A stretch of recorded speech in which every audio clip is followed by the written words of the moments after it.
السلام عليكم ورحمة الله وبركاته. معاكم أخوكم علي لتوليد وزراعة النخيل. طبعا زي ما انتم شايفين كده هو النخل الحياني اهو لسه فيه رطب تمام، وبلح زغلول احمر، حاجة مسكرة تبارك الرحمن. طبعا انا بصور لكم الفسايل دي عمر 5 شهور تمام، وبالذات للحاج فوزي ولكل السادة المشاهدين. طبعا الناس بتسألني عن نسبة النجاح المشتل، فببدأ أصور لحضراتكم زي ما انتم شايفين. يعني لو انت بصيت في عفش الرز كده تلقى نموه أخضر، في عفش الرز كده نموه أخضر. في طلعت من العفش الرز كده، تعال ممكن تقرب عليا بالكاميرا حضرتك. بص، في طلعت من العفش الرز، وطبعا بفضل الله سبحانه وتعالى ايه يعني طلعت خالص.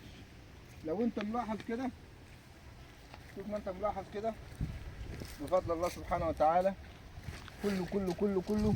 امشي كده، امشي كده، بص كده، تعال هنا كده حضرتك، تعال قرب الكاميرا كده، تعال بص النمو الخضري، بص النمو الخضري هنا، بص حضرتك، بص حضرتك، بص على القلب، اهم حاجه القلب ده. بص بص بص بدأ القلب اهو تمام. بص على الفسيله الصغيره دي تمام، بص بص هنا، بص على الفسيله الصغيره دي كده، بص النمو الخضري فين اهو. بص عشان اظهر لك هنا، بص حاول تجيب قلبها اهو اهو اهو، شوف كده، بص ايوه القلب الاخضر ده اللي هو الاخضر ده تمام تمام اهو تمام.